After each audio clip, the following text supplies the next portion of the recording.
There you There it go. is. I don't know who she is, but she makes me happy when she says recording in progress. Hey, everyone. Thank you so much for coming and joining us this evening. My name is Chris Twiggs. I am a 17-time Hard Rocker, a Hard Rock board member, co-host of the Hard Talk podcast, and guy who is really excited to talk with all of you tonight about crewing and aid stations at Hard Rock this summer. It is going to be so exciting. I know a lot of you are here because you're doing Hard Rock. You may have a few people that are here because you are crewing, maybe a few people that are here just because you're interested in finding out about what's going on out there. Your family members are going to be tracking your other family members or whatever it is. We do have several questions that we are going to get to that were submitted ahead of time, but I know that there will be people that didn't get their questions in or things that occur to you while we are talking. And so, if you would, please use the chat function to add questions in there for us. And Dale is going to be doing a great job of making sure that we get all of those covered, as well as the questions that were submitted earlier. I'm going to take a second and just have our panelists talk just a second about who they are and sort of what responsibility they have that got them roped into doing this tonight. But first and foremost, we have the illustrious Dale Garland, run director of the Hard Rock 100, and of course, Hard Rock Hall of Famer. How are you There doing you tonight, go. Dale? Thank you, Chris. Thank you, Chris. Hi, everybody. Yeah, I'm looking really. I'm just really excited about being able to connect with all of you between now and July. So, uh, thanks to you, Chris. Thanks to our aid station captains who you're going to meet tonight on our panel, and two veteran crew members whose names you might recognize. Absolutely. And so I thought we'd start by just going around, having folks introduce themselves, and I'll do it in the order in which we will be seeing them out there on the course. And so the first one of our panelists that we're likely to bump into will be Jack. Jack, tell us a little bit about yourself and where we'll be finding you during Hard Rock. Great. Well, thanks, Chris. Hi, everyone. I'm Jack. I am the captain of Telluride Aid Station, so mile 26 point something this year. We're the first of the big four aid stations, so full service, full amenities. We even have Wi-Fi. Don't get your hopes up about that later in the day and the next day. But yeah, we're the first big aid station on course this year. Awesome, awesome. And then a little bit later, maybe not even the same day, we will come along and we will find Julie. Julie, introduce yourself if you would, please. Hi, Julie Blanda. This is my ninth year volunteering at Hard Rock and my sixth year as aid station captain. For the last few years, we've been at Animas Forks, and this year we are back at Grouse Gulch. Dale will tell you about that in a little bit, but really excited. We are a Big Four aid station. We do not have Wi-Fi. You will not have any service, cell service, and we have vault toilets that are a little bit of a walk away for where we are, but we have wonderful amenities there and a great veteran volunteer team that will make sure that we get you out of there and up handies. Absolutely. And after you go up handies and then back down handies and then all the way around a little bit later, you will bump into Kim. Kim, introduce yourself if you would, please. Hi, my name is Kim Linder, captain of the Pole Creek Aid Station. We'll be seeing you around mile 80. And so we are a pack-in aid station. And so as you know, with those types of aid station, it is a no-drop aid station. But we will be there with so much excitement, and we will not have Wi-Fi. We will not have cell service. We will do our best to have the batteries charged so we can get some music going for you. We love it when we hear Telluride on the radio because we hear their bands going. And so we have to try and do our best to give you that same experience. So we'll be looking forward to getting you some water and nutrition and all of that and send you on your way to Maggie's. Awesome. And representing our crew members that are going to be out there, our veteran crew members, basically have been doing this their entire lives, I think. Amaya, introduce yourself if you would, please. Yeah, thank you. Hello, everyone. My name is Amaya Koblenz. I use she, her pronouns, and it is true. Since the very beginning of my life, I have been at these aid stations experiencing hard rock. And now that I am an adult, I've paced a couple times, and I'm looking forward to being back in Silverton this July. Awesome. And no offense to anybody else, but the person who this summer will be most important to me out of all the panelists, Faith Twiggs, tell the people who you are. Hello, everyone. If you haven't guessed, I am Chris Twiggs' daughter. I have been hard rocking since I was a sentient being. If you have any children that are with you and you're a new hard rocker, just think about them in 20 years if you keep doing this, and that'll be me. Yeah, I have a lot of advice to give for young hard rock crew members and new crew members and all that. But I will be at Hard Rock this year for the first time in probably 3 years, I think. Yeah. Yeah, very excited. Absolutely. Absolutely. So, really thrilled to have all of you here again. If you have questions, folks, please, please, please put things in the chat and we will make sure you could direct them to a specific aid station captain or to a crew member or to Dale or myself. And we'll make sure that that whatever questions you have, we get them covered. And I'm going to jump right into the questions that we have. And the first one is an aid station question.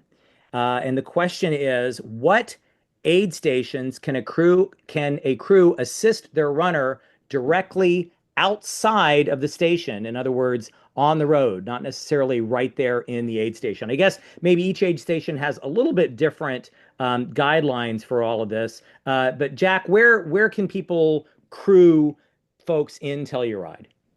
So at Telluride, we're super fortunate to be able to set up shop in the town park. And if you haven't been, it is a really large park. We have a massive grass field. And so we generally have a set entrance and a set exit for our runners. And this allows us to be able to get our times in and out and keep track of our runners.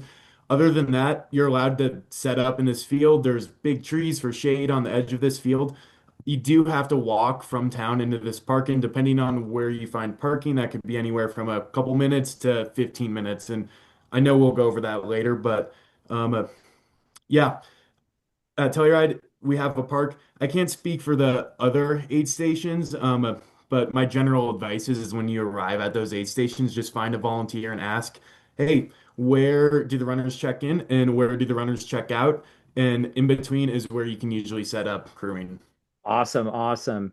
And Julie, what's the situation going to be like? We're back at Grouse for the first time in a bit. Where near that aid station is the range that people are allowed to crew? Yeah, so anybody who is familiar with where Grouse, the aid station location was before, we're going to be very much there. Runners will come all the way down County Road 2, so completely missing the Animas Town site. And you'll go just past the trailhead, and then we'll have everything there. And we will have a crew access area where you will be able to set up chair, bring your cooler, the things that your runner needs. You'll be able to pick up that runner's drop bag. I know that was a question that's a little bit later on too, but you will be able to pick up that, set up there, and everyone, every crew that's in that area will have a volunteer concierge when their runner comes in. And that volunteer will stay with them the entire time. We'll run back and forth to the aid station, being able to get the drinks and the food and the things. And even if you don't need anything, that volunteer is just going to lurk, and they will make sure that that runner checks in and out, because we do not have the luxury of running through the aid station. There is a check-in, check-out timing tent that is one location, and then we'll send you up the trail. Awesome, awesome. And now, of course, at Pole Creek, there is not crew access. So, Kim, what can the runners expect as they come in there? Are they basically on their own to fill their water bottles and get going, or do you have some help for them there? Yeah, good question. So we'll have a whole crew there, and as each runner comes in, or their pacer, whoever comes in first, or both of them, we will be asking them for what do they want, water? Do they want tailwind? That's normally the first thing we grab from them, and we have someone who will go fill it for you. Sometimes the pacers want to do it, so just tell us, we'll let you do. We point you to the hydration station, and we'll have sodas and things like that also. And then for the food, we'll ask you salty, we'll ask you warm, cold, whatever it is. We do our best to pack in some chairs so that if should you want to sit down, normally when we're mile 80, people do tend to want to take a little break. So we do our best to have some place for you to take a break for a little bit. But we're also cognizant of we want to get you your hydration, your nutrition, and when you're ready, send you on your way. Because again, we're no drop. We don't want you getting too comfortable. But you can stay as long as you like. Yeah. Thank you. Yeah, absolutely, absolutely. And that is one of the drawbacks of a non-crew aid station is you don't have a family member there to kick you out, which is a good thing to have at the crewed aid stations. Hey, Chris, can I add something too? Oh, Because anytime, Dale. we've got the other aid stations like Uray and Chapman and stuff. But generally the rule is a crew can help and support a runner within 400 yards of the aid station. Um, if they, if they need to, that kind of stuff. But Good deal. Yeah, absolutely. And if you're worried, you're not sure, then you can ask one of the aid station volunteers, and they can help right. you figure out where is okay to be. Yeah. We have a question that is very specific to the crew, and and it's something I'm actually interested to know as well. The question is, how do I stay awake for 48 hours to crew, or when and how do I rest? Amaya, I know you have, like last year, I know you split your time between crewing and pacing. Did you sleep at all last year? Yeah, so this is a great question. Unfortunately, my runner, my dad, Dave, hello, we're matching today by accident, is very okay with me and most of his crew missing some aid stations. And this is a conversation that you'll want to have with your runner in good time before the race and really just have a heart-to-heart, honest conversation about what they expect from you as a crew member and what your boundaries are as a crew member, because taking care of yourself and, in my opinion, getting some sort of sleep makes you a better crew member for the aid stations where it really counts. So I think it's important to have that conversation. Think about, are there places where you could maybe not show up to, see if your runner's okay with that. And so for me, I don't stay awake for the 48 hours. In order to perform as a pacer and a crew member, I need to sleep at least a few hours in there. Yeah, yeah. Faith, anything to add about the way you do the crewing? Yeah, so I mean, it depends on your situation, but it's really good to have another person that you trust and to not be alone in it. So, of course, I have grandma, and it's nice to kind of take shifts on driving and all that kind of thing. But yeah, it's very important to take care of yourself. I know grandma and I tried the 25-minute power nap one year, but at the end of the day, there's a point where you do need to sleep. So it's just understanding, yeah, you're not going to make every aid station, and maybe one of you is going to have to take the car to the aid station, the other one's going to have to nap while you do that, and then you trade off. But when you have good pacers and pacers that you trust, then that really isn't too much of a problem. But you cannot stay awake for the full 48 hours. As tempting as it is, as easy as it sounds, you really can't do that. You're going to have to take a nap at some point. So it helps when you know what your runner's pace is going to be and what the expected time is going to be, which varies a lot year to year. But when you know when to expect your runner, then you know when to plan your naps ahead of time, kind of. Yep, absolutely, absolutely. I was going to tell a story. Oh, please, Kim. We're all about stories. Okay, so mile 80. So when we're this direction, so mile 80. Uh, so we're working the aid stations when the pacers are coming in, and so this is more pacer than crew, I guess, but a similar idea that we get pacers and runners coming in together because again we can't have crew there. And they are holding hands and singing songs, and it's unbelievable what they've been through, and they're still just so happy and cracking jokes, and it's amazing.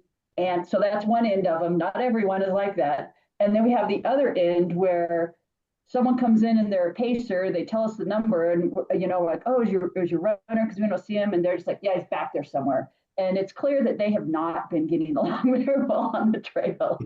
And so when that's coming, we're there to give everyone the best possible experience we can and get everyone relaxed and enjoying themselves and all that. So I think part of kind of it is, and you've done these if you've been here before, you'll experience everything when you're out there. And so it's just part of the race. And when you come into these aid stations, we know that we don't hold it against anyone. We will just smile and get you whatever you need and help you change your clothes or whatever. Yeah, help you change your clothes. Yeah, remember your name. There are all sorts of things we might need you to do out there for us. Um, we have another question that is a really good aid station question. And this is, and I think probably the first place this will be relevant. Well, actually, the first place this will be relevant is going to be at Chapman. But we don't have our Chapman aid station person here, so we'll ask Jack to step in as the next aid station along the way. Has to do with drop bags. Let's say crew show up before the runner, and the question is, are they allowed to get the drop bag from the aid station and prepare it for the runner, or do they need to wait for the runner to come in? What's the protocol there with that?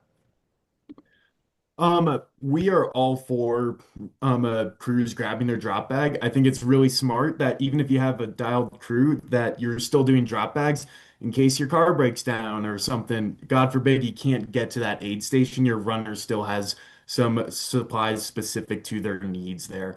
That said, at Telluride, we lay our drop bags out in numerical order. I think most aid stations likely do that, so it's easy to find.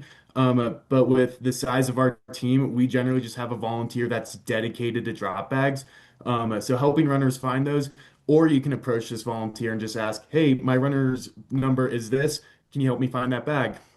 Great. And then you can take that and go set up in the field.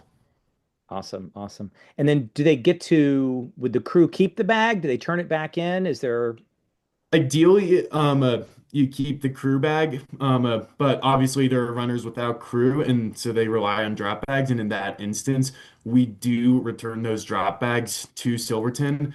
Um, uh, with Telluride, most of those won't get back there until middle of the day on Saturday. And with those aid stations in the later part of the race, those may not even get there until Sunday morning, I think. So that's just something to keep in mind. So we prefer if you take those back. That's just less stuff for us to track and bring back, but not a big deal if you forget it. Yep, yep, absolutely, absolutely. Um, Julie, are there any other things that crews need to be aware of with grouse or just with the aid station in general? Do you have advice for the way that the crews should interact with the aid station with the volunteers? Well, the first thing I think I want to say is restrooms. So right now we will have, and I know this is a question later too, the Eureka staging area where they will be held until the runner gets to a point. But there's going to be at least one porta potty there. But once you get to Grouse and you are parked, if you need to use the restroom, you will need to walk. It's about just over half a mile to the vault toilet. So that is the biggest thing I think for crews to be aware of. Leave no trace is huge for everyone for Hardrock, but especially at Grouse. It's going to be really important that we are leaving no trace, especially human waste and dog waste for the cases. But yeah, we have wonderful volunteers. I think we have really great crew interaction. We will have volunteers along the entire stretch from where the actual aid station logistics start, and crews will drive past all of that before they park. And so just always being kind, listening to the volunteers. We are there to make sure that those crews are helping their runner be successful. We are all there to make sure your runner kisses that rock. And so that's just really important to us. And like I said, we have a lot of veteran volunteers out there. You've been out there before and you've been through there before. And we run a good ship out there for sure. So Yeah, absolutely, absolutely. Amaya and Faith, Somebody wanted to know, probably a lot of people would like to know, what would you say is different crewing at Hard Rock compared to other 100-mile races or ultras? I don't know what other events you may have helped Dave or others out at, but what would you say makes Hard Rock different or special for crewing? Yeah, honestly, my crewing experience, I'm kind of a one-trick pony. I mostly help out here at Hard Rock, but I do know that logistically, Hard Rock can be really challenging for crews to plan driving around to the different aid stations. And I think it's definitely possible to hit all of the classic aid stations that you want to, but it does take some planning. So I would say just plan ahead. One year there was even a mudslide when we were trying to drive around to Telluride and back. So something like that you can't really prepare for, obviously, but just knowing that things can happen that delay your that or increase the time it takes to get to aid stations and just making sure you're leaving with a lot of extra time and that you know how far it is geographically to get to each aid station is Yep, important. good point. Faith, what would you add? So I have created one other ultra race, and I think that it was probably easier on the runner, but more difficult on the crew. I can't imagine a race being more easy on the crew than Hard Rock. As far as the volunteers, the other race that I volunteered at didn't have volunteers, didn't have aid stations for that matter. And having volunteers that are, familiar with ultra runners, familiar with what they might need, willing to help the crew is vital, and was really took a lot off of our shoulders. The other race that we did, it was just following you in a vehicle, stopping every 2 to 5 miles. There was absolutely no rest. I had to pace at one point. It was a very difficult time. I asked my dad to not do that race ever again if he would like to have a crew. But when it comes to Hard Rock, I've never made that threat. And I love Hard Rock. I love the community, and I love the volunteers. And definitely, like, my biggest advice, like following that to crews, is to use the volunteers and let them help. And they know what ultra runners need, especially if you're a new crew. They might know more than you know what ultra runners need. So definitely take their advice and be thankful for how spread out the aid stations are, even if that means you might not see your runner as often as you'd like. Take that time to rest, because there are other races where you will not get that time to rest. Yeah, yeah, for sure. Hey, Chris, can I add something to Amaya's comment? Yeah. Everybody, Amaya brings up a really good point about travel and that kind of stuff, and there is a fair amount, depending on your vehicle. I mean, you can be driving hundreds of miles depending on your vehicle. Um, we will, in the runner's manual, which should be coming out around Memorial Day weekend, give you the drive times and the directions and the GPS locations and stuff like that of all the aid stations and which highways to take and what travel distance and travel times are.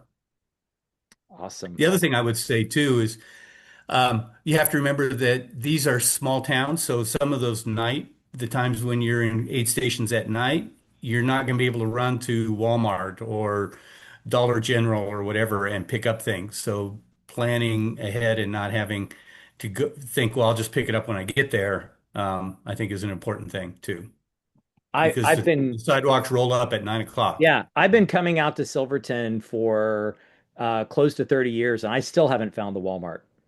So, yeah, You haven't even found you can't even find the traffic light because there isn't one, I right? I can't mean, the even closest find the traffic traffic light. light is in Montrose or Durango. That's So, true. That is true. Yeah, yeah. Um, so I know that each aid station has different food that they may pride themselves on and people could look forward to. But there are certain things that we can count on being pretty much at all the aid stations. And so I'm guessing if it's going to be at all the aid stations, it's got to be at Pole Creek. What sort of food and drink can people expect when they get to Pole Creek, Kim? Okay, so remember, we're packing everything in, we're carrying it on our backs for all you runners. And so one thing I'll start with is, just so you're aware, that for the any liquid that we have, that means we have filtered the water from Pole Creek or from a spring that we really hope is still running this year. And we bring in multiple filters because they get plugged. And So we start with the water. So we always have water. We pack in the powder tailwind, and then we mix that for you as desired. And then we also bring in the flavorings, the different sodas. Let's see here. So the Mountain Dew, Sprite, Coke, and what's the next one? Seems like we have four. I'm forgetting. So it's the standard ones that you would expect. So we'll have those for you. We also bring in either a soda stream, which doesn't everyone backpack with a soda stream, or you bring in cans of those sodas. So it seems to be a smaller percentage that actually want the carbonation in it, but we want to make sure that they have the carbonation should they want it. So that's in terms of hydration, that's what we have. And then in terms of the food, we try and go salty and sweet. So we'll have M&Ms, we'll have ginger chews. This direction at mile 80, we do think about things calming the stomach. So various types of, so ginger ale, I probably didn't say ginger ale. We will have ginger ale for you with or without gas. And we'll have ginger chews, we'll have ginger snaps. We'll have one thing that we started including is peppermint. And so hadn't included that before, but that went real well. We were doing a Christmas in July theme. And so we did candy canes, and it was surprising how many runners took them. We had never had that before. We'll have cookies and chips. And so a lot of things that are, if you will, room temperature in the room that we're at in the San Juans. And we'll bring in avocados. We'll make Pringle avocado sandwiches with some bacon on them, if you'd like that, with the bacon or without. We do, even though we're out in the middle of nowhere, we are very careful with allergies. If we have peanuts and things like that, we really separate everything. We clean all the time. And so please let us know, but we do, and we always are very cognizant of that in terms of separating that. We do also have we bring in a jet boil, so we can make hot water. So if you want something hot, generally, if you think about something that can be made with hot water, so we'll have mashed potatoes, we'll have ramen, we'll have miso soup, we'll have coffee, we'll have tea, we have sugar and those types of things. We always have Tums that we can give out also, thinking of the tummies. Anything else you can think of I didn't hit in terms of typical food? I think we're going to have Morton Nutrition out there as well. Right. Oh, yes. Yeah. Yeah, so we bring in all those. Is it going to be just bars or gels, both of those? They'll be the same as last year, Kim. Okay, yeah, so we bring in all the bars, gels, give you whatever you want in terms of that. Yeah, that was great. Great. Thank you so much. And thank you to you and to all the volunteers that go to those remote aid stations. It's really amazing the dedication that those of you that do that have, and we really appreciate it. Julie, other than the things that we heard from Kim, is there anything special that I can look forward to when I'm coming into Grouse this year? We're going to have a lot of vegan, gluten-free options. That's kind of near and dear to me, just being able to have those options for folks. So we have brown rice millet ramen that everyone gets, although we will have the regular old ramen if you want that, but vegan, gluten-free bouillon, chicken and veggie options for that. Of course, we have chicken broth, but we have soups that are vegan, gluten-free. We have chicken soup, we have potatoes, we have burritos. So we make fun brisket, avocado, hash brown, cheese burritos. And man, those are yummy, right? At 4 a.m. or but yeah, I mean, a little bit of everything. The pumpkin pie that Brad, the aid station director's wife, makes. I mean, we have a lot. We have coffee and hot chocolate and all of the beverages. And but yeah, made to order burritos if you're going to sit for a moment. And what's really important to have all these different food options, especially at the bigger aid stations that are able to get this in, is if you have a runner that comes in and they're just feeling nauseous, they're just not feeling it, they just haven't been able to eat anything, being able to just put a little bit of everything in front of them, and then at some point something is going to become appetizing to them, and then you're just going to feed them that. for however long, and just getting that energy and that fuel into them is very important. And at grouse specifically, we have a little hydration table that's access. The crews can access water in the tailwind, a few bottles of soda. We also have items like feminine care products and sunscreen and bug spray and all of those Tums, all those kind of items that will be able to be really accessible to crews to be able to refill bottles pretty quickly. And I will say a quick note, if you have a runner leaving grouse after 3 a.m., make sure they put sunscreen on before they leave, because they'll need Good it. point.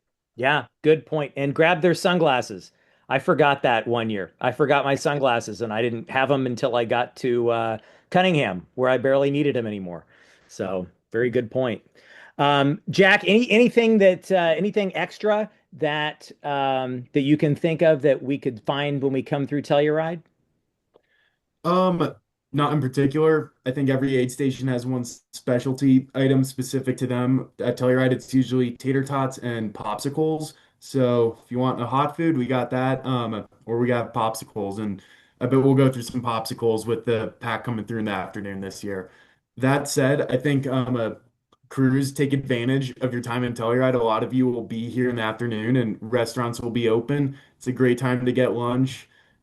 Crewing's way easier when you have a full stomach too. And then likewise, if you're lucky to be in Uray when restaurants are open, and Silverton too, take advantage of that.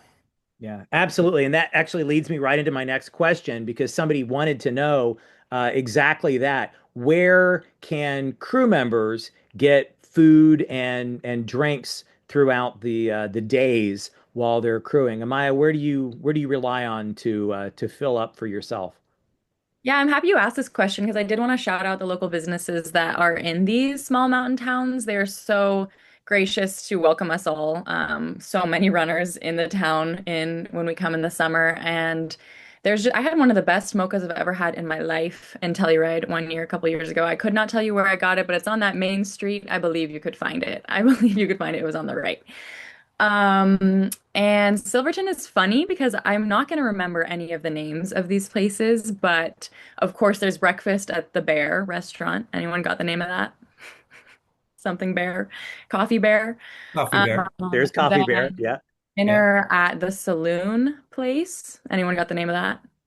Handlebars, maybe. Handlebar. There we go. And these are all just classic restaurants that as you walk down the main street, you will see. I totally recommend getting a funnel cake at the funnel cake place in Silverton, but specifically for the handlebar, you might want to plan ahead and make a reservation because it's pretty popular. Mm-hmm. Good.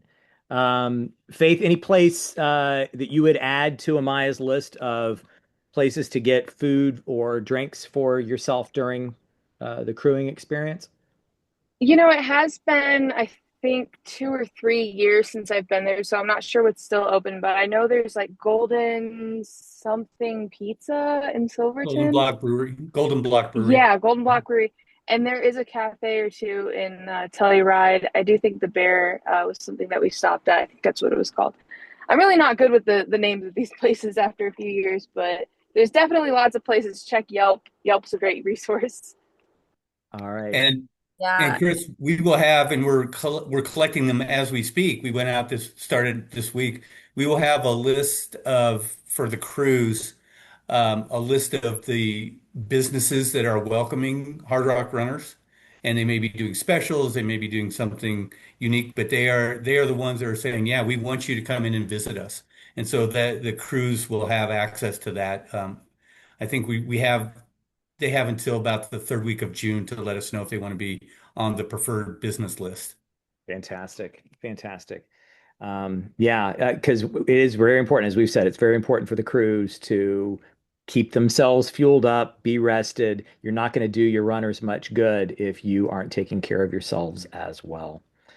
Want to make sure Dale did a nice job of color coding the questions for me so that I don't ask the wrong question to the wrong person.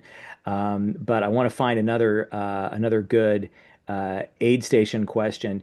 And this one, I don't know, Julie, if you've got the best answer to this, maybe you do, but somebody wanted to know, and Dale coded this as an aid station question. How difficult is Engineer Pass and Cinnamon Pass to drive over. Now, you don't really have to do that because you're not going over to Sherman, but you see people going and coming from there. What has your experience been with that? I don't have personal experience with it. So I don't want to say one thing or another. Yeah. Okay. I You can. you probably need 4x4.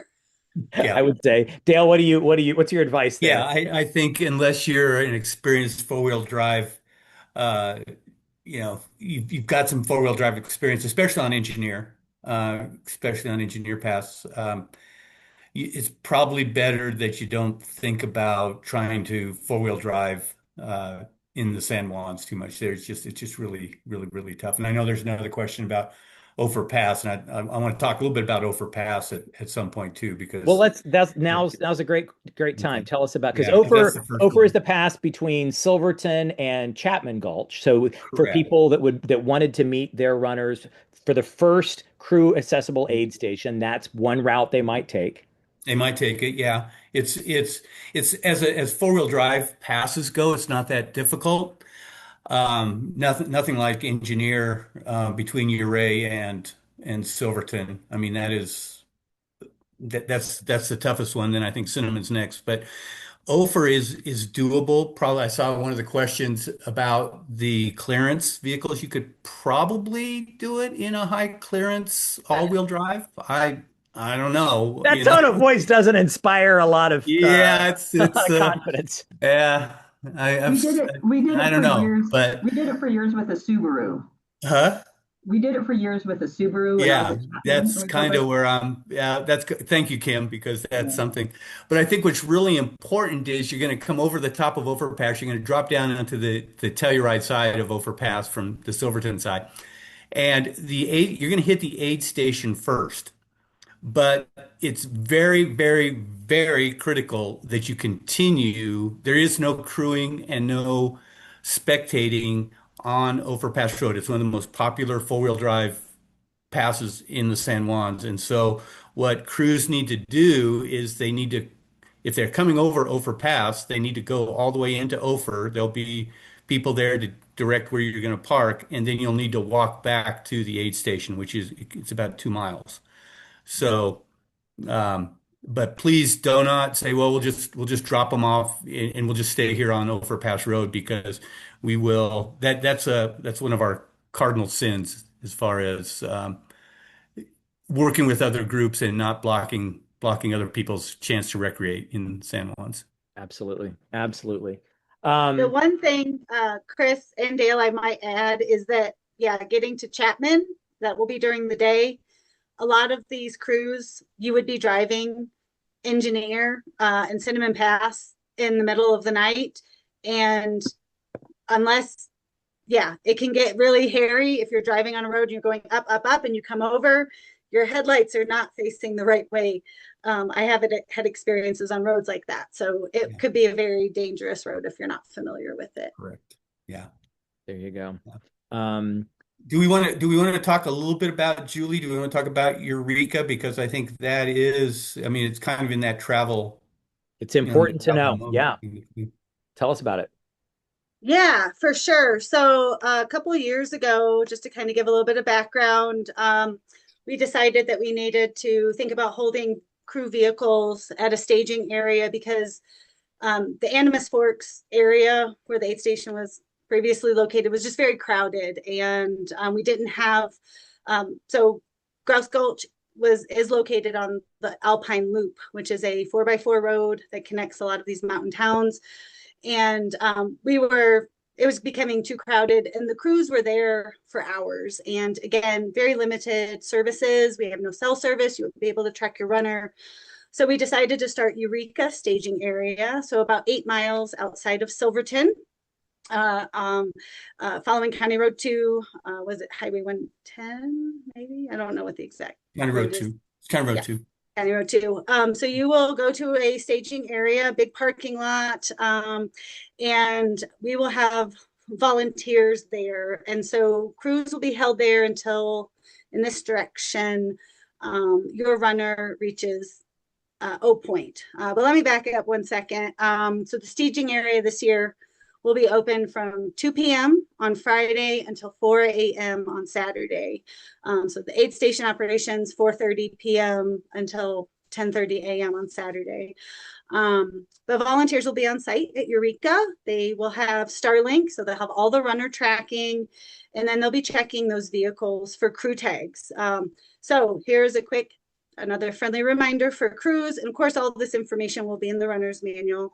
But if you have two different crews that are helping you out or two different vehicles, you're coming from Ouray, make sure you have that crew tag when you head out to Eureka. Without it, you won't be able to park in the crew parking area at Grouse Gulch. But crews shouldn't plan on being at Eureka before 2 p.m. Otherwise, you'll just be sitting there. There's not any shade. There's no trees, but there is a camp store that is open until 5. About 5. Yeah. Yeah, and they have like ice cream sandwiches and sodas and, snacky kind of things. So please solicit that business while you're out there. Also, that restroom that'll be there.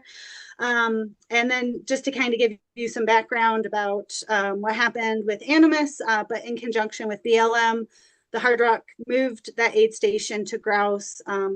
And the course follows County Road 2 to the Handy's Trailhead. And this is where the aid station is. And it actually takes 0.64 miles off of the course coming from Engineer. I know that might not sound like a lot, but when your runner is running Hardrock, 0.64 miles, right, Chris, is Yes. a lot. Yes. So when you're going back to when crews will be released from the staging area, when they hit O Point. O Point is approximately mile 53 on the course, and Grouse is located at 58.2. So it's about 5 miles. The course record pace from O Point to Grouse is 75 minutes. The drive to Grouse from the Eureka staging area is 3 miles, but it's about 20 to 25 minutes. So once you leave Eureka, the dirt road is going to become bumpy, and it's just going to be like a slow crawl. You will be able to get up it with a high clearance in two-wheel drive, so all-wheel drive is great. I have a big truck, and I just crawl in two-wheel drive, and I'm totally fine. And the important thing about going up to Grouse is, and for anybody who's on any of the Alpine Loop or 4x4 roads, uphill traffic always has the right of way. So you will be encountering traffic coming down, the returning crews. And so that downhill traffic needs to, wait for that uphill traffic. Once you stop going uphill, it's kind of hard to get going again. But we expect or kind of anticipate that the drive, the parking, and then getting your stuff situated will take a little bit less than an hour. So again, that 75 minutes course record pace, you have plenty of time to get to Grouse, get set up, and all of that. And then the big thing again is the vault toilets. If you need to use them, it's a 0.6 mile walk. But all of this information is going to be in the runner's manual. All of the very specific site map for Grouse, as well as all of the other aid stations, will be there.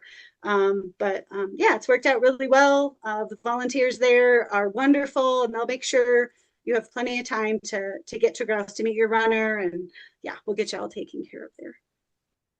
Awesome. Dale, we had a few other questions that were specifically for you. And so I'm going to pick on you for a minute and ask you to address these.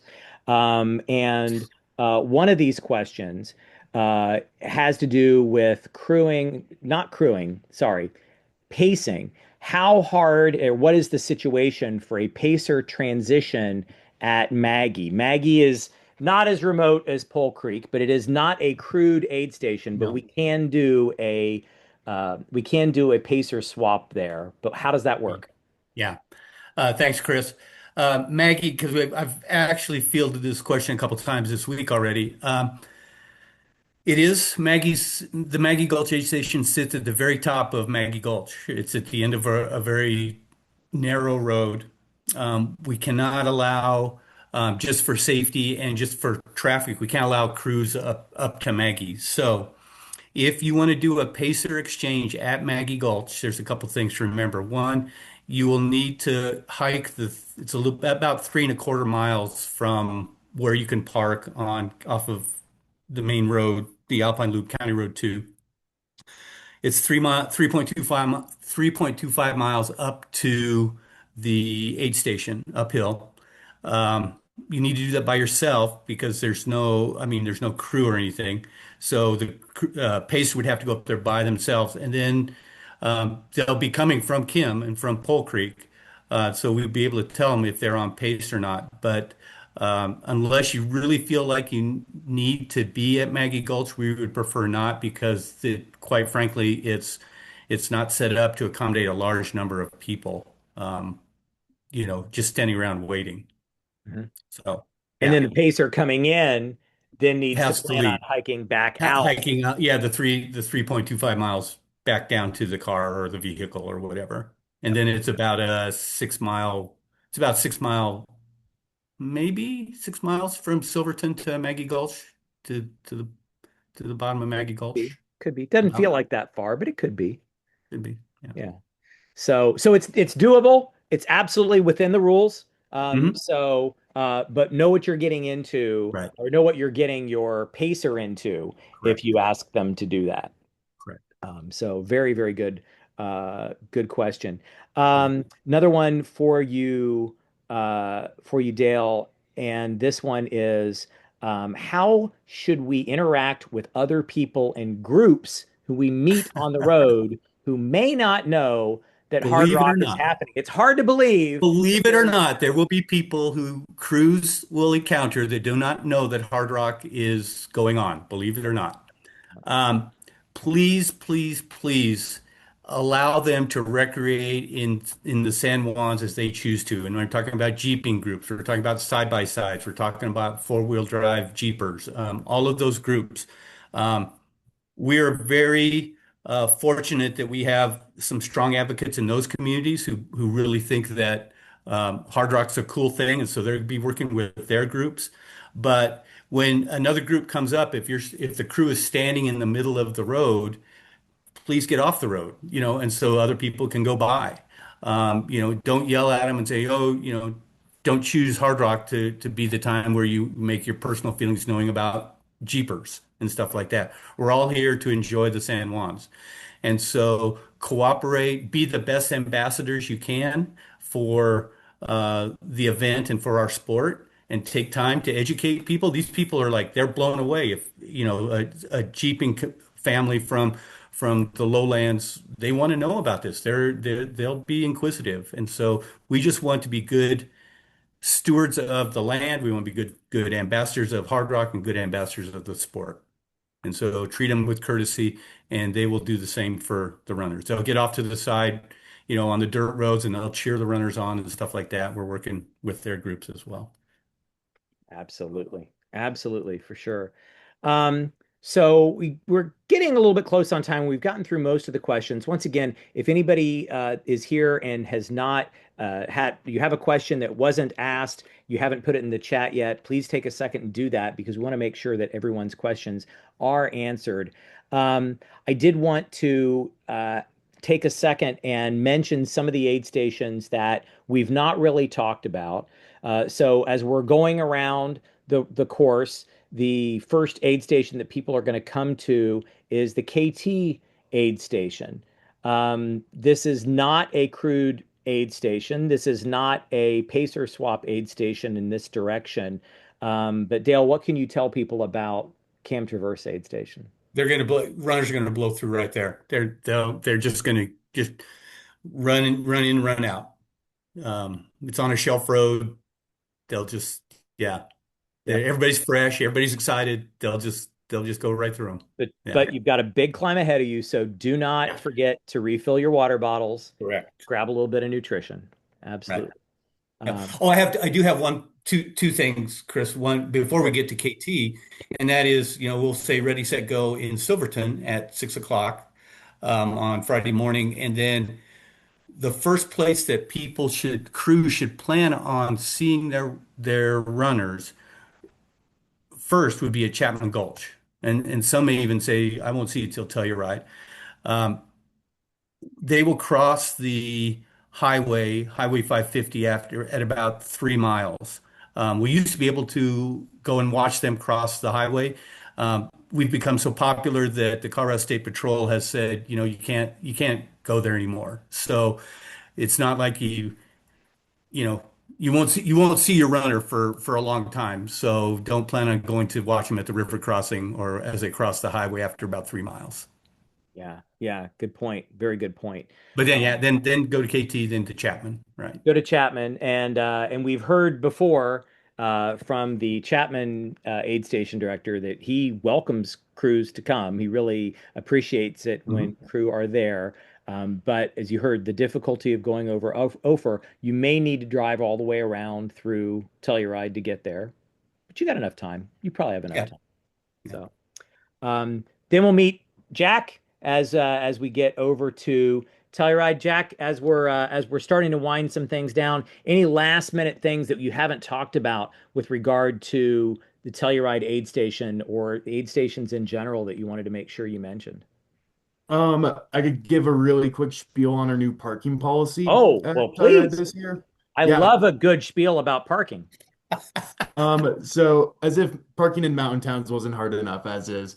But in our clockwise even year at Hard Rock, the town park in previous years has been pretty overflowed by Hard Rock crew vehicles, and in collaboration with the town of Telluride, we're trying to limit how many Hard Rock vehicles are parked in that lot, just to make sure that other public members of the public still have access to close parking for other forms of recreation.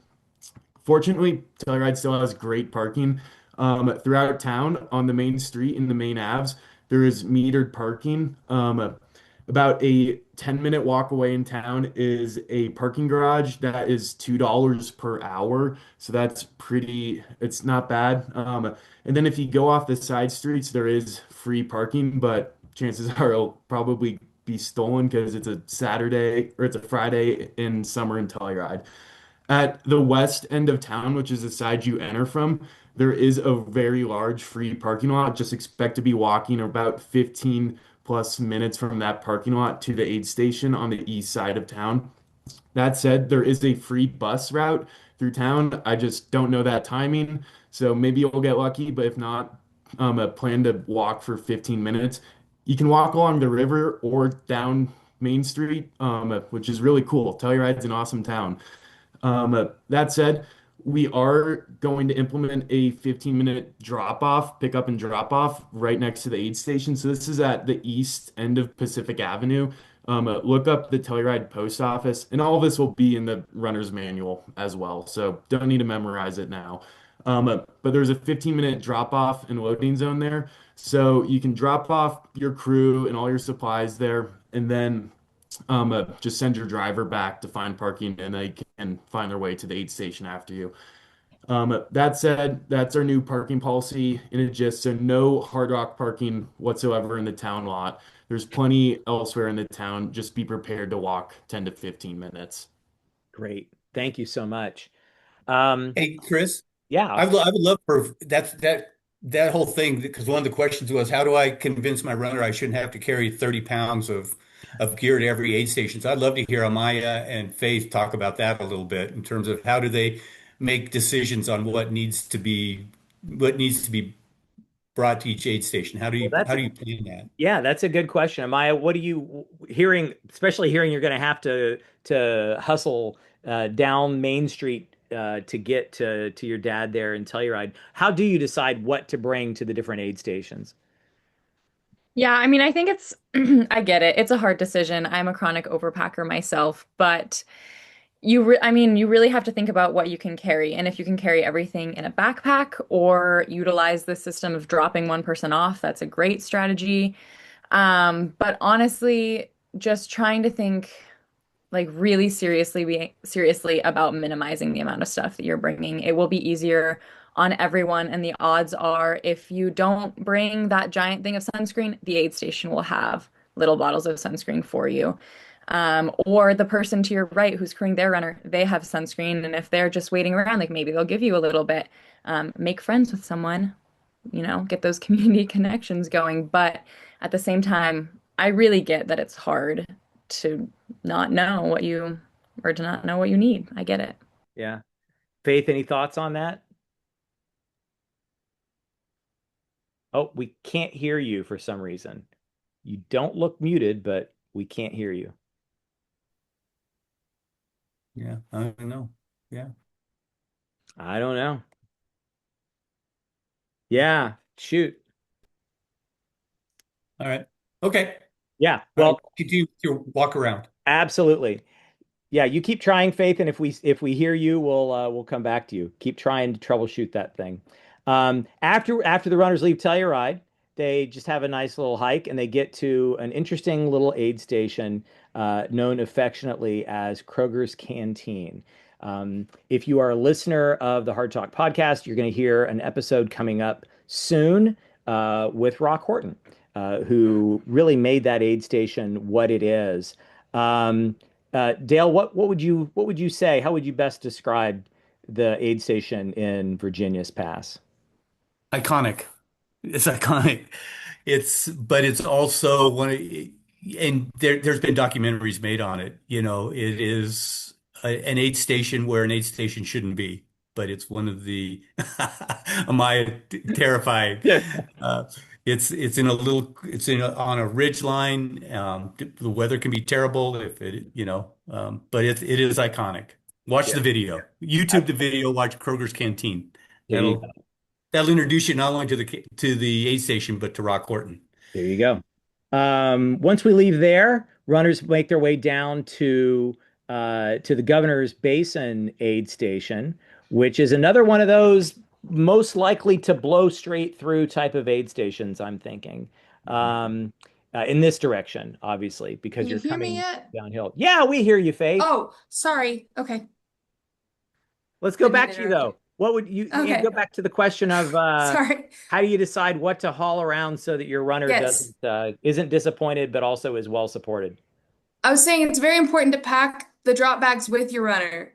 So make it like the whole event. That kind of goes along with like the preparation week with preparing to like drive out to the aid stations beforehand and everything, but also pack the drop bags with your runner so you know what's in it, you know what you need. And then also don't be surprised if you have a runner that's done it before, if they have a change of taste and you think the last 5 years he wanted this. He's definitely going to want this year. Sometimes runners surprise you, and all of a sudden they don't want miso soup anymore. So just be flexible. Be willing to take what the aid station has. They have a lot of options that you may have never considered. I've definitely run up to you before with, well, what about this? Okay, no. What about this? Okay, no. What about this? This works. Okay, so just definitely pack the drop bags with your runner, and you will know what's there and available for you in addition to the aid station help.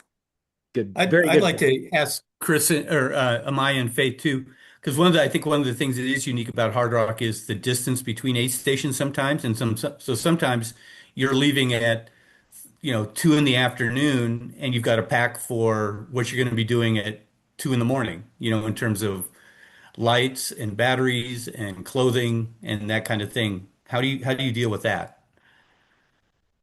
Yeah, it's a great question. I would say pack as if you are going backpacking. Make sure you have warm layers, a headlamp, snacks, everything you would need to get through any sort of weather. You will likely use it. It's the mountains. It gets cold at night.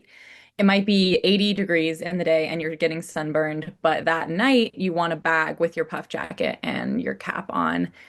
And also, I would say for yourself to have, if you drink caffeine, some sort of caffeinated bubbly drink on hand at any time. I think driving some of those mountain roads at night is a little bit scarier than driving them in the day, and there's often animals on the side of the road, so you want to be as alert as possible. So having those things with you all day for the entire race is really smart. I definitely agree. Pack also like you're going on a road trip. Make sure you have, a blanket is a big thing. I always say don't necessarily give your runner a blanket because they may not get back on the trail after that, but you will want a blanket. So make sure that you're warm because especially at Grouse Gulch, for those that have never been at Grouse Gulch, if your runner's coming in late at night, they probably are. It's very cold out there. There's not a lot of anything to block any breeze. So just have layers and all that. Have snacks because your runner doesn't want you to be grumpy. They need morale, happy cruise. Happy cruise. Yes, absolutely. Continuing our journey after we get through Governor's Basin Aid Station, we head down Camp Bird Road and we find ourselves in Switzerland of America, Ouray, Colorado. Dale Garland, I remember telling you once upon a time when you saw me at Ouray Aid Station during Hardrock that I was never going to do this thing again. That was 16 finishes ago. So, what can you tell people to expect in Ouray? It is probably the aid station that, first of all, it's a wonderful aid station. It's in Felon Park, which is the town park. A lot of places to spread out for crews and things like that. The runners there, it's right where the hot springs are, the Uray Hot Springs. So bring your swimsuit so you can enjoy that. Enjoy the town, like Jack said with Telluride. Same thing with Uray. You know, walk the town, see what they've got. But this is where your crew will have one of its hardest job, and that is convincing the runner if they're having a bad time that they need to keep going because it's so tempting to say, I'm done, because you come down, this is the lowest point of the course, and you guys climb right back up.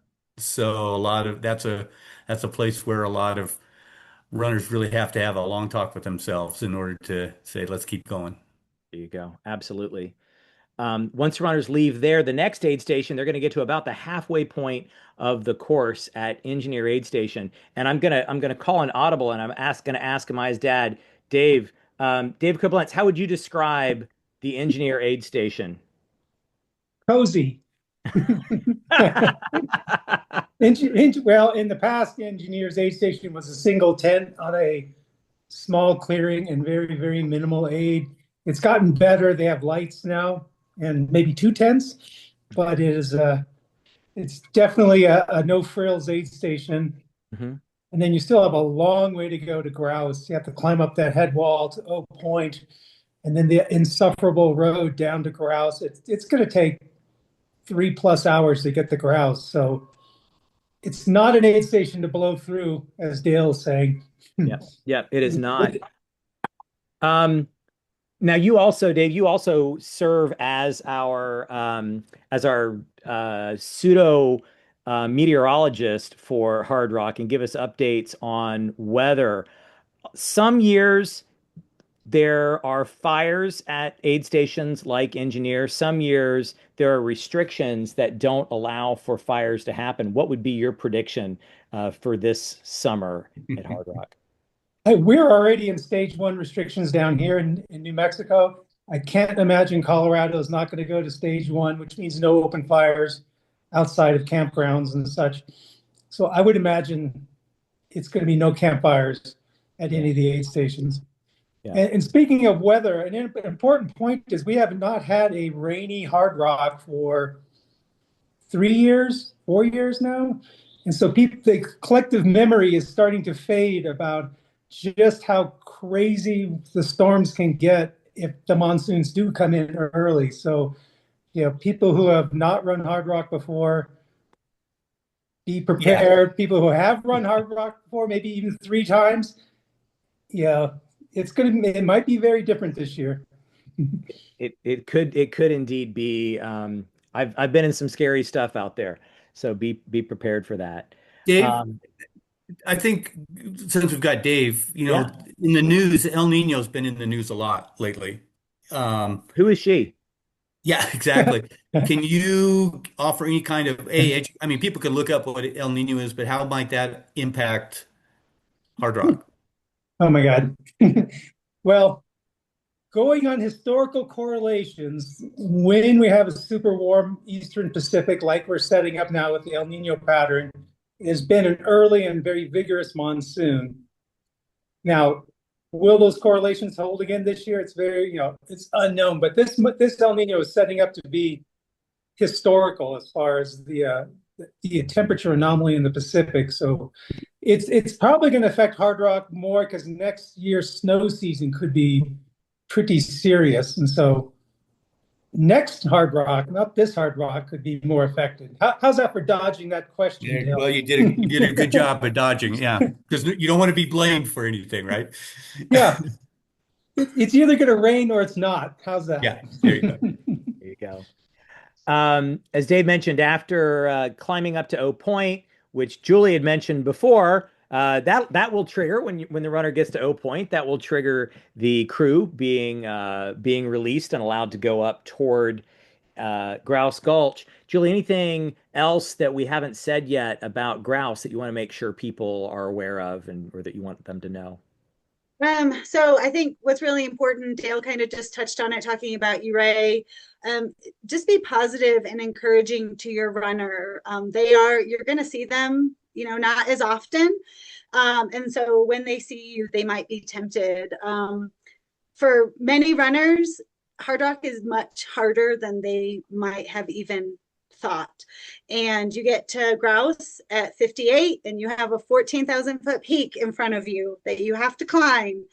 And so there's some things that we see at Grouse that kind of a combination of all of the different factors, but one is altitude sickness. And so your runner might be experiencing symptoms of altitude sickness. Know what those are, but like just the main things, nausea, just lightheadedness, dehydration, overhydration, all kinds of things can kind of come from altitude sickness, but we can get through that. And we have, again, experienced volunteers, a wonderful medical staff that can recognize when your runner just needs that fuel and hydration and rest. And you can get the rest at Grouse and still get up handies and finish the run 100%. And so just trying to recognize that and not saying, oh, yeah, you feel like crap. Okay, you know what? Yeah, because you have waited years and years and years to get into this run and you are finally here. And I do not like cutting wristbands, but we have medical staff. And so if you ever feel like you have a medical situation with your runner, let that volunteer know. You don't need to say it in front of your runner. I'll say, oh, my runner is like having all kinds of problems and they want to drop. So just go over to a volunteer, say, hey, could you please have a medical person come over? And they will just lurk. Your runner won't even see them. This is how we do this. And just to evaluate the symptoms and the complaints to make sure, is it something very serious that we need to think about and do get medical involved? Or is it, we just need to start putting plates of food and cups of water and soup and just, here, come inside the tent and get warm for a few minutes and just offer all those things and then get them back on course. And I think that's the most important thing is just always be positive and encouraging. Yeah. And Doug is asking, is Grouse aid station now called Animas Forks? They're same aid station, different location. The aid station this year will not be at Animas Forks. It will be downhill at the area called Grouse Gulch, which is where the runners leave the Jeep road to head up to their climb into American Basin. Dale, just to clarify, Julie was talking about having medical take a look at the runner. Asking medical to look at your runner, or as a runner asking for a medical evaluation, that's not cause for disqualification. No, not a bit. No, that's just being smart. Yeah, not a bit. Yeah, and Julie, Julie alluded to that. We have an embarrassment of riches when it comes to volunteers, both in terms of the numbers and the commitment and the enthusiasm. And I would say the same of our medical staff. We have just a top flight medical group. Every aid station will have medical training. We'll have communication, ham radio communication with Silverton, where we'll have a medical team on staff to help advise if there's something that in the field people can't handle. So yeah, no, if there's something that needs medical attention, we want it to get medical attention and not feel like, oh, if I do that, I'm going to risk being DQ'd or something. There you go. Continuing our tour, after we leave Grouse Gulch, we do head up toward American Basin. We hit the high point of the course on Handies, and then we come down to the beautiful little aid station at Burroughs Park. Dave, just so I don't do all the talking here, what would you say about Burroughs? One of the best aid stations. Why so?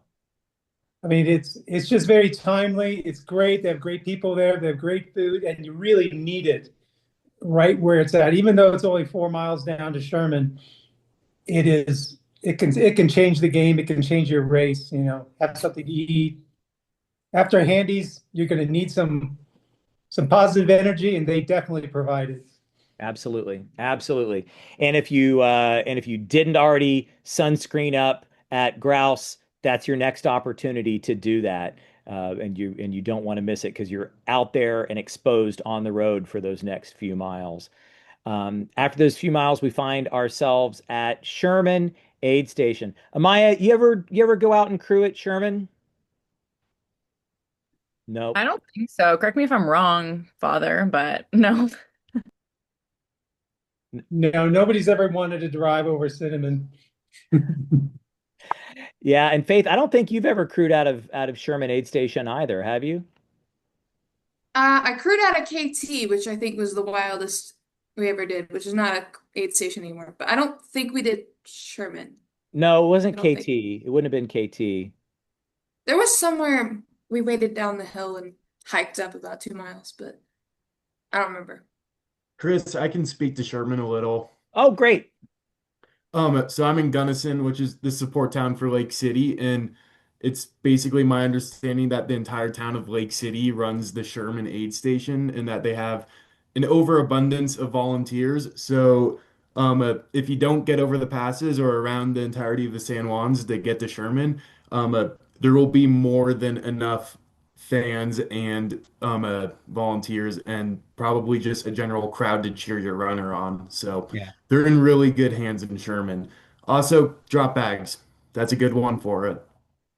Yeah. Yeah. I And would I would second what Jack said exactly.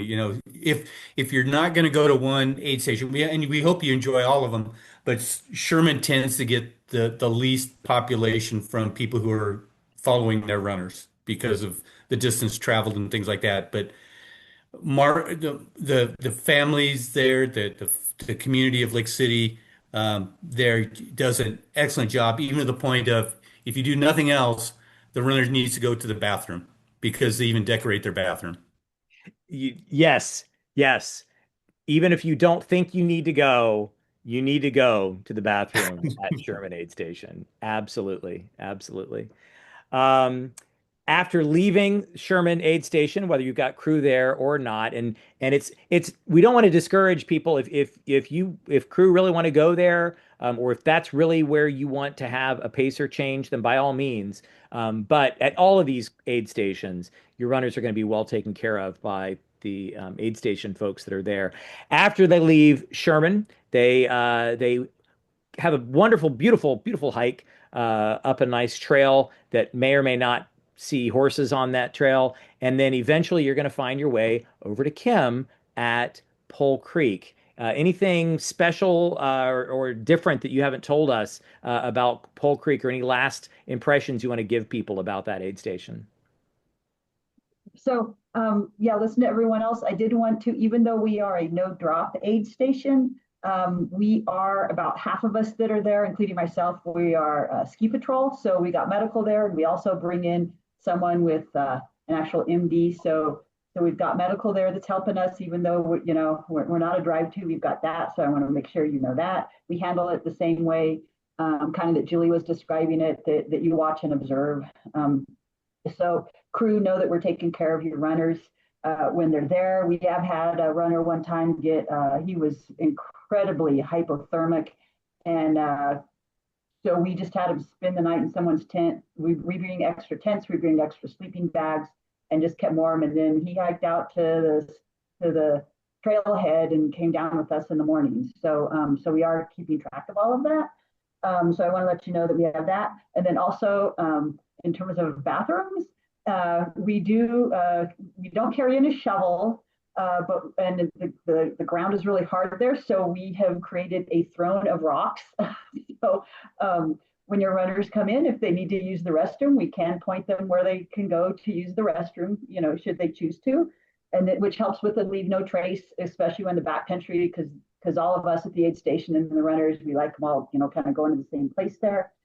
And then the last thing I want to share, kind of more on the heartwarming side of things, is if you've done this for a while and if you've been at the different aid stations, or maybe your runners have, or you have, that occasionally there will be a runner that runners will get a note card, and they'll write a little thank you and carry it with them. And then in the middle of nowhere, they pull it out of their pack and they give it to us. And so that is so meaningful at the aid stations. And when it's all over, we sit together, and when I'm debriefing with what went well, what could we improve on, then have the different people there read the cards. And we're out there, we're tired, we haven't been sleeping, so we get teary eyed just as we read that. Just because we're so honored to be out there for the runners, and for them to think of us, it means a lot. And so last year, what happened is that someone that gave us it was a piece of paper that they gave us, and it was a little piece of paper, and it was the Grand Imperial Notepad piece of paper, and they had written thank you on it, and said their nice note. And by the way, if your runner's going to do it, have them put their number so we can find them, because I hunt them down and like cheer them on, way to go. But so they put it on this Grand Imperial thing, not a store-bought note card or anything like that. And to us, after we read that, you might think like, oh, it was just on this piece of paper. But thinking of the runners, everything they've done to get there, everything they're facing in front of them the night before they're getting ready to start, and they think about us at the aid station, and they write that out. And not only that, they remember when they're there to pull it out and give it to us. And so it might seem really small, but I have to say, of the times that that's happened, that probably got the most silence and tears of the different things that we've received there. So super cool. And again, it's our honor to be there for them, but for them to think of us is just the coolest thing. Right. That's awesome. That is awesome. 2 aid stations to go. Maggie Gulch we heard about earlier. It is a hike in if you are swapping pacers, but there's no crew access to that aid station. Runners will be well taken care of. It's a good aid station. In some place, you may have to find yourself hiding during a storm. And then we get to the last big aid station, which is Cunningham Gulch. And I want to ask our crew folks, because I'm sure you've both crewed out of Cunningham. Amaya and Faith, what would you say about that aid station? And then finally, any other advice that you would give to people that are going to be crewing Hardrock for the first time? Faith, do you want to go first for this one? Sure. I mean, any advice that I'd give to people crewing for the first time is it's a very broad category. I have a lot that I could think of. I mean, the biggest thing I said earlier, know where you're going. You please take the time to get there a little bit early, a few days early, drive the drives, know what it's going to look like, especially the places that you're going to be driving at night. Make sure you know what the turns are going to be, where the big rocks are, that your vehicle can take it, because there's nothing worse than, driving to your runner during the race and finding out that your vehicle can't actually make the drive. So definitely recon, make sure that you can make the drive. Cunningham, it's a beautiful aid station. I'm trying to think about this direction in Cunningham. I mean, just in general, the last aid station, that's, the biggest push that your runner's going to need. It feels like, oh, it's just the last aid station. It's going to be easy and it's just downhill from there. But especially if you have a runner that's towards that cutoff time, try not to distribute your anxiety onto them, because you will get some of that anxiety when you look at the time and you're like, oh boy, they're not here yet. They said they'd be here. Try to just be supportive, smiley, even if you're kind of tired. Just try to give them the biggest support that you can at that last aid station for that last push. I personally always like to carry some extra socks. There's always socks in the drop bag, but I don't know. I always get anxious that you're going to need more socks and more sunscreen or whatever it is, but just be flexible, because you never know what they're going to want at that last aid station. I mean, you really know. I think it's the least predictable is the last aid station about what they're going to be all of a sudden craving. So yeah, be flexible, be positive, be prepared. It's a great motto. Yeah, Cunningham is great. It's absolutely gorgeous landscape to be in. And sorry, I think I was glitching for a second. It's absolutely gorgeous. Vibes are fantastic. You're close to Silverton. Your runners are close to Silverton. I would say bring some binoculars for Cunningham, because it's really fun to watch runners come up over the ridge and try to figure out if it's your runner or whose it is. So that's one of my tips. And in general, just advice for new crew, I would say take a breath, have a little bit of fun with it. You're in this beautiful landscape with these amazing people. And also recognize that there are a lot of other runners out there as well. And there are crews that are also stressed about their runners. And we're all existing in community, working together, and just being aware that it's not just about your runner, but it's also about everyone else and their runners too, I think is important to remember. Very good. Dale, you've got a couple last words for I us? do. Well, but there is one more aid station that they have to get I to. suppose you are right. The finish line is There an you aid go. station, There you go. and it is absolutely the most amazing aid station. It is the one that we all look forward to. Remember that when you get to that aid station, your first order of business is to kiss the rock. Your time does not stop until you kiss the rock. That is very, very important. But then you don't have to just wander away. There's stuff inside the gym in Silverton. So get in there and take advantage of all of those wonderful. Yeah. The food afterwards is Yeah. incredible. There's a cot you can lie on if you need it. Um, Medical. medical for sure. Absolutely. Yeah. What else do Yeah. you have for us, Dale? I got just two or three more things. Kim, I love the idea. I know we kind of started that a couple of years ago. I think Rock kind of highlighted it in his video. If you're a runner, those little notes mean the world to aid station people and stuff like that. So if you're just sitting around watching TV, just write a note and and then like Kim says, remember to deliver it to them, right? I mean, hand deliver it. So I think that's such a cool thing. I would just say from the where I sit as the director, I couldn't be more proud of people like Julie and Kim and Jack because they are the heart and soul of Hard Rock and the aid stations. We are known for I mean, I have the privilege of going to other events and talking with many other RDs, and they are just so envious of the level of commitment that our aid station captains and our volunteers um, exhibit year in, year out. I mean, when you hear about, Jack being there for 6 years and Julie being there for 9 years, people come back year after year. Um, Please remember they are working for a t-shirt. And so a thank you, a little, you're going runners going to get these little awesome stickers. You can give them to whatever aid station people you want to give them to. But they are far and away the heart and soul of Hard Rock, and it's my pleasure to be an honor to be part of that group. With that said, there's just a couple of things. We will have this year an information desk in Silverton that we will activate right at the start of Hard Rock. And there will always be somebody in the gym who can answer your questions at an information desk. So you can come in, you can check the spot trackers, you can check satellite tracking, that kind of stuff, but there will always be somebody there to answer your questions. If they don't know, they will find somebody there. So the Silverton School gym will be fully staffed with somebody who can answer questions, get you the things that you need about your runners and things like that.